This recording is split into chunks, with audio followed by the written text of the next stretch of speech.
Salut tout le monde, c'est PrimeFX et on se retrouve aujourd'hui à la Paris Games Week édition 2015. Donc c'est grâce à Tom's Guide qu'on peut être ici, alors je les remercie énormément. Et dans cette vidéo je vous propose de voir tous les jeux qui vont sortir cette année. Donc je vous accompagnerai avec une petite voix off, avec des séquences de gameplay tout au long de la vidéo. Et demain ou après-demain sortira une vidéo sur tout ce qui sera plus high-tech. Donc là-dedans on va mettre beaucoup de réalité virtuelle parce qu'il y en a énormément. Voilà, vous verrez ça de toute façon demain ou après-demain. Mais là on va vraiment s'intéresser uniquement aux jeux qui sortiront. Et c'est parti.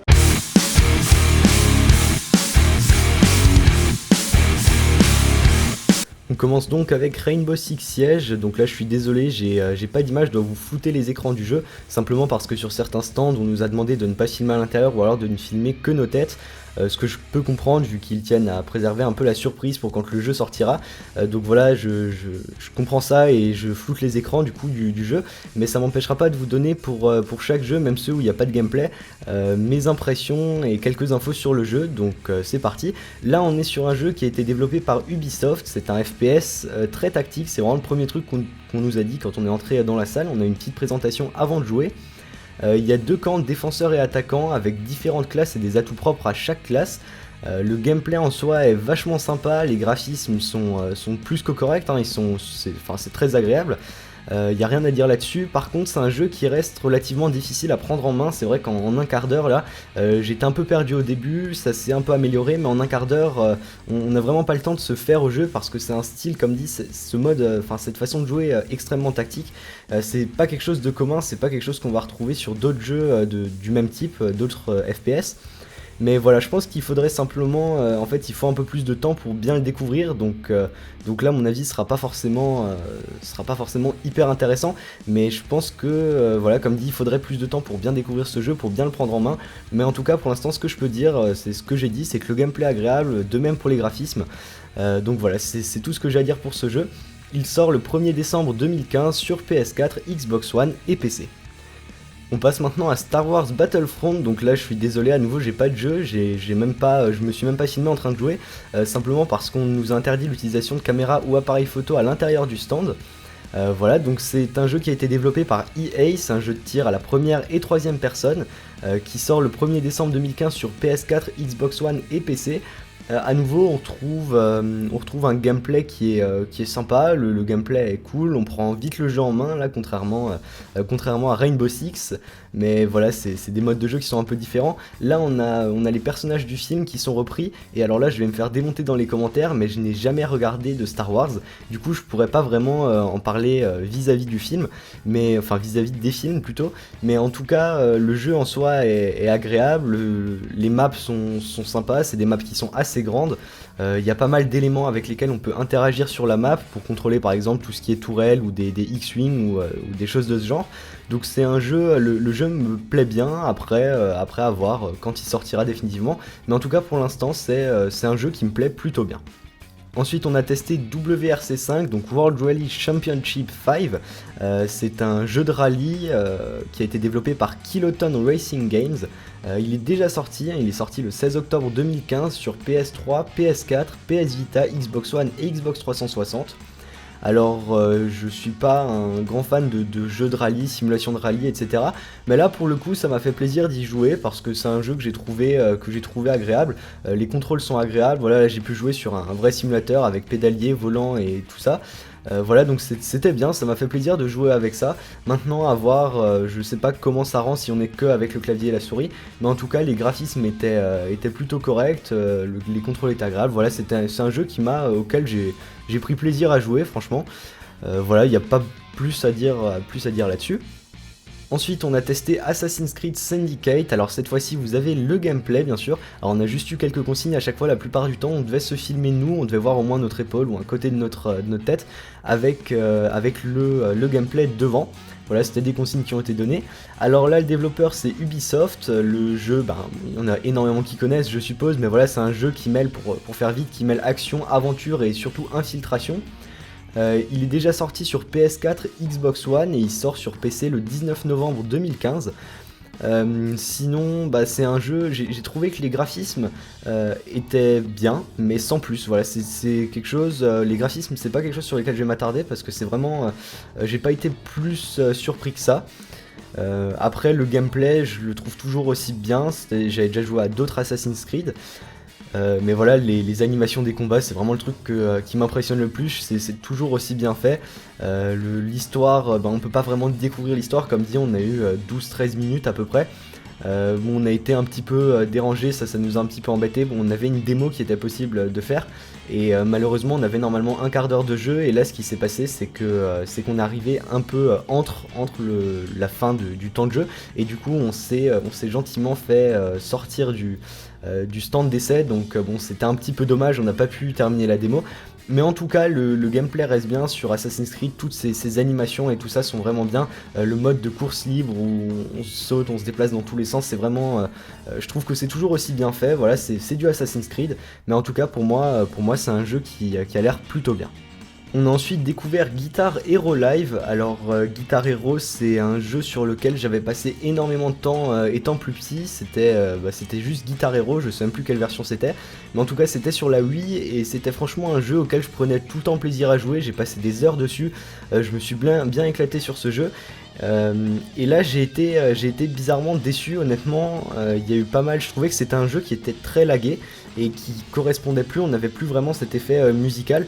Alors il y en a qui vont me dire que c'est un détail, mais en fait ce qui s'est passé, c'est qu'ils ont enlevé, il me semble il y avait 5 touches à l'époque sur l'ancienne guitare, alors que maintenant on en a 6, mais elles sont plus en long, il y en a 3 et 3. C'est un peu bizarre à dire comme ça, mais en gros vous avez les cases sont divisées en deux à chaque fois, et là ça reprend plus du tout la vraie guitare, j'ai envie de dire, parce qu'il y a des touches qui correspondent, pour ceux qui font un peu de musique, ce qui est mon cas. Il y a des touches qui correspondent à des noirs, donc on peut faire des noirs ou des blanches, et ça a plus aucun sens parce que normalement c'est pas avec ça qu'on définit. Voilà, il y a plus, enfin, je veux dire, déjà de jouer avec des touches, avec 5 touches, voilà, c'est pas vraiment jouer de la guitare, etc., mais ça donne plus l'aspect. Mais alors là, de pouvoir faire des notes, des noirs ou des blanches, ça m'a vraiment, honnêtement, ça m'a choqué. Je sais pas qui a eu cette idée, en tout cas ça j'ai vraiment pas trouvé ça top, mais c'est pas ça qui m'a le plus dérangé. Encore en fait, ce qui m'a dérangé, c'est qu'il fallait bourriner honnêtement sur la guitare, qu'il y avait des désynchros. Après, les désynchros, c'était peut-être l'écran, c'était peut-être la console, je sais pas, on est peut-être tombé sur une mauvaise console, mais en tout cas il fallait vraiment bourriner avec la guitare, et ça j'étais pas le seul, hein. Valentin avec qui j'ai joué, vous le voyez à l'écran, Valentin a aussi eu ce problème. Il fallait appuyer sur la barre qui sert de corde médiator. Sur la petite barre, il fallait vraiment appuyer à fond pour que ça le prenne en compte. C'est pour ça qu'il y a un max de notes qui était foiré, c'était pas synchronisé avec la musique. Enfin, honnêtement, j'ai vraiment été déçu. C'est pas le Guitar Hero que je connaissais, que j'avais connu sur la Wii étant plus petit, et ça m'a franchement déçu. Voilà, honnêtement. Maintenant, à voir s'il y a des améliorations d'ici là, si c'est une vraie grosse bêta, mais en fait non, parce que justement ce n'est pas une vraie grosse bêta, parce que le jeu est déjà sorti le 20 octobre 2015 sur PS4, Xbox One, Wii U, PS3, iOS aussi en application, et sur Xbox 360. Mais non, justement, honnêtement j'ai été déçu. Après on l'a testé, c'était sur PS4 il me semble, je suis plus sûr, hein, mais je crois que c'était sur PS4. En tout cas c'était peut-être mal optimisé sur cette console, ou voilà, mais moi comme il m'a été présenté, c'est vraiment un jeu, je vais pas dire qu'il est nul, etc. sur toutes les plateformes et tout, il y en a qui vont me tuer là-dessus si je dis ça, mais en gros, pour continuer mes remarques, pour que ce soit quelque chose de construit, bah c'est juste que voilà, comme ça nous l'a été présenté à la Paris Games Week, ça m'a vraiment pas plu. Donc je continue quand même, ça a été développé par Freestyle Games et édité par Activision, voilà, comme ça vous avez les infos. Et on passe maintenant à Call of Duty Black Ops 3. Alors là, pas de gameplay non plus, hein. Il y a juste, voilà, j'ai juste eu ça, c'est le petit écran qui était devant le stand, et encore le focus a un petit peu déconné malheureusement. Voilà, donc j'ai pas pu en avoir plus. Développé par Treyarch et Binox, édité par Activision, hein, comme toujours les Call of Duty. C'est un FPS, mais alors ça même plus besoin de le préciser, qui sort le 6 novembre 2015 sur PS3, PS4, Xbox 360, Xbox One et PC. Un gameplay toujours aussi soft, j'ai envie de dire, c'est vraiment ce que je me rappelle des Call of Duty. Ça fait longtemps que j'avais plus joué à un Call of, et c'est vraiment cet esprit un peu, je sais même pas comment dire, joueur, enfin on n'est plus du tout dans l'esprit tactique comme on l'était pour d'autres jeux avant, mais là c'est vraiment le côté jeu qui ressort, le côté pas simulation justement, mais je sais pas comment dire ça, mais c'est vraiment ce côté où on a besoin, on branche sa manette, on joue une petite partie, voilà, on part, c'est des parties qui durent pas forcément longtemps, enfin voilà, c'est toujours des jeux auxquels je prends plaisir à jouer. Après, niveau des graphismes, bah c'est bien, voilà, les graphismes sont bons. C'est toujours difficile de parler de manière très objective des graphismes d'un jeu parce qu'on est sur différentes plateformes, sur différents écrans, mais voilà, il n'y a rien qui m'a choqué, donc ça devrait, ça devrait passer. Voilà pour Black Ops 3, il n'y a pas grand chose de plus à dire, hein. C'est surtout le gameplay, ça on retrouve dans un peu tout. Bah, c'est le même genre de gameplay que Black Ops 2, il y a quelques éléments qui ont été rajoutés. Les armes, j'en connaissais aucune, tout est nouveau hein, dans tout ce qui est armes. Ou alors il y en a peut-être quelques-unes mais que j'ai loupé dont je me rappelais plus. Mais en tout cas, il me semble que tout est nouveau. Voilà, à voir après par la suite. Là, comme dit, j'ai pas toutes les armes listées, etc. C'est pas le but de la vidéo. Mais pour moi, c'est un jeu qui a l'air, qui s'annonce plutôt bien. On passe maintenant à Trackmania Turbo. Alors, j'ai beaucoup joué à Trackmania. Déjà sur PC, j'ai joué énormément. C'est un des seuls jeux de voiture, enfin si on peut appeler ça jeu de voiture. C'est vraiment des trucs qu'on pourrait pas faire en vrai, hein. Vous avez des loopings, des passages où on est carrément de côté. Enfin, c'est assez spécial comme jeu, mais c'est un jeu que j'adore vraiment. C'est un jeu de course, voilà, qui a été développé par Nadeo, édité par Ubisoft, qui sort le 27 novembre 2015 sur PS4, Xbox One et PC.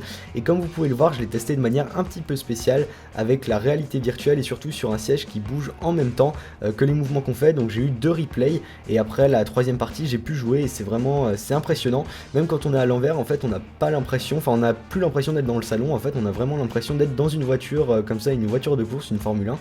Et enfin je sais plus si c'était une Formule 1, si il me semble, et en tout cas c'était vraiment impressionnant. Et si vous voulez le gameplay, il y a l'écran en haut à droite. Alors je sais qu'il est un petit peu, surexposé, un petit peu trop lumineux et qu'on le voit pas super bien, mais malheureusement il y avait des projecteurs de tous les côtés sur le stand et c'était assez difficile d'avoir une illumination globale relativement correcte. Mais en tout cas, le gameplay, bah là comme dit, en fait je peux même pas vraiment parler du gameplay et des graphismes et de ça parce que j'ai pas joué devant un écran comme on jouerait chez nous. J'ai joué dans des conditions vraiment super particulières, mais en tout cas, jouer comme ça, je vous assure, c'est vraiment bluffant. C'est juste génial. Après le jeu en soi, bah le jeu c'est un Trackmania, c'est un type de jeu qu'il faut aimer, c'est pas de la simulation de rallye comme avec WRC par exemple, mais moi j'accroche, voilà, c'est vraiment plus un jeu de voiture un peu fun, j'ai envie de dire, et c'est super sympa, il faut l'essayer. Il y a une version gratuite en plus sur Steam d'une autre version de Trackmania qui est déjà sortie depuis longtemps. En tout cas pour moi c'est un jeu qui s'annonce vraiment très bien. On passe maintenant à The Division. Alors là à nouveau je suis désolé, j'ai été obligé de flouter les écrans. C'est un jeu qui a été développé par Massive Entertainment, Red Storm Entertainment, Ubisoft et Reflections. Ça en fait quelques-uns et qui a été édité par Ubisoft. Donc c'est un jeu de tir à la troisième personne, qui mêle RPG action forcément vu que c'est un jeu de tir, mais aussi vraiment un esprit très tactique à nouveau, très stratégique comme on a pu l'avoir dans Rainbow Six Siege. Il sortira courant 2016 sur PS4, Xbox One et PC. Et là pour le coup c'est un jeu qui m'a bluffé honnêtement. C'était du 3 contre 3 il me semble. J'étais avec 2 autres coéquipiers, donc c'était pas avec Valentin avec qui j'étais tout au long de cette Paris Games Week. C'était 2 personnes que je ne connaissais pas, 2 jeunes avec qui c'était super sympa de jouer. Voilà, on s'est pas super bien débrouillé dans le jeu, mais en tout cas le gameplay, l'idée du jeu est vachement sympa. C'est un virus qui se répand, il y a des dark zones, il y a des endroits où il faut loot, où il y a du stuff à récupérer, il y a des évasions qu'on peut faire, des extractions par hélicoptère pour récupérer ce stuff, etc. C'est un peu difficile à expliquer comme ça sans image du jeu, mais en tout cas j'ai ultra adhéré. Autant Rainbow Six Siege, j'ai trouvé que c'était un petit peu difficile de s'y faire tout de suite, j'ai trouvé que c'était difficile de s'y retrouver dans les 15 premières minutes. Autant là pour The Division, ça m'a bluffé, on le prend en main plus rapidement que Rainbow Six, même s'il faut pas mal de temps pour s'adapter. Et cet esprit ultra tactique, stratégique m'a franchement bluffé et j'ai trouvé ça juste génial. En fait j'ai trouvé ce jeu vraiment génial, c'est un de mes coups de cœur je pense. Ouais, j'en suis même sûr, c'est vraiment un de mes coups de cœur parce que c'est un des jeux qui m'a le plus plu de ce salon. Le gameplay est super agréable, on est toujours à la troisième personne, on se déplace dans une map open world, voilà, il faut le savoir. Voilà, c'est tout ce qu'il y a à dire pour ce jeu, mais en tout cas, si vous avez l'occasion de le tester, il y aura une bêta qui sortira. Je sais pas si c'est une bêta fermée, ouverte, mais en tout cas, il y aura une bêta, et quand elle sera, je vous invite vraiment à l'essayer parce que c'est un jeu qui m'a vraiment, vraiment plu. On passe maintenant à Rise of the Tomb Raider. Alors j'avais jamais joué à un Tomb Raider et autant dire que j'ai été scotché, c'est mon deuxième coup de cœur pour cette Paris Games Week 2015 avec The Division. Là pour le coup ça a été développé par Crystal Dynamics, Nixxes Software et Eidos, édité par Square Enix Microsoft Studios. Pour ceux qui ne connaissent pas, c'est un jeu d'action-aventure avec pas mal de stratégie. La date de sortie, en fait, il y en a plusieurs. Pour Xbox 360 et Xbox One, c'est le 13 novembre 2015 en Europe. Pour PC, c'est début 2016. Et pour PS4, ce sera plus tard en 2016. Donc c'est un jeu, voilà, comme je disais, que j'ai vraiment adoré. Un petit peu pour tout, je pourrais pas vraiment vous dire pourquoi exactement, mais là vous avez des images du gameplay. Ce qui m'a plu, le premier truc en fait que j'ai remarqué qui m'a vachement plu, c'est le déplacement des caméras, toutes les animations aussi qu'on a au début entre quelques actions. Ça m'a énormément plu, la façon dont c'était fait, le déplacement des caméras qui est pas linéaire mais qui est un peu plus soft, le gameplay aussi quand on déplace le personnage, tout ce qui est environnement. Après les graphismes, comme je vous le disais avant, c'est assez dur de dire ce qu'on pense des graphismes, enfin plutôt de dire, d'avoir un avis ultra objectif parce qu'on n'a pas pu tester sur plusieurs écrans, on prend ce qu'on nous donne, mais en tout cas pour moi les graphismes étaient très agréables, l'environnement du jeu était agréable, l'histoire je peux pas vraiment plus en parler que ça, simplement parce qu'on n'a pas pu jouer très longtemps, mais voilà, c'est un jeu auquel j'ai vraiment accroché, et c'est mon deuxième coup de cœur avec The Division. C'est vraiment les deux jeux qui m'ont le plus plu de ce salon. Et voilà, c'est tout ce qu'il y a à dire pour Rise of the Tomb Raider. On passe maintenant à Uncharted 4, A Thief's End, donc qui veut dire la fin d'un voleur. Donc là vous me voyez, mais il n'y a pas d'écran, pareil, hein, on m'a demandé de ne pas filmer les écrans pour garder la surprise lors de la sortie du jeu. Il a été développé par Naughty Dog, il a été édité par Sony Computer Entertainment, donc c'est une exclusivité PS4 qui sortira le 18 mars 2016. C'est un jeu d'action-aventure pour ceux qui connaissent pas, à la troisième personne, et on a pu tester le multijoueur aujourd'hui.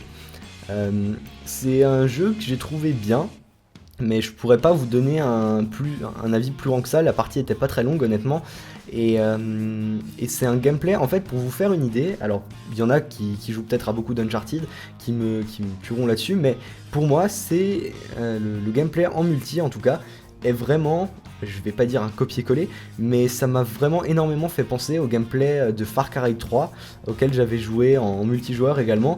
On a des trucs en plus, mais voilà, j'ai vraiment pas joué longtemps, donc je pourrais pas parler plus dessus.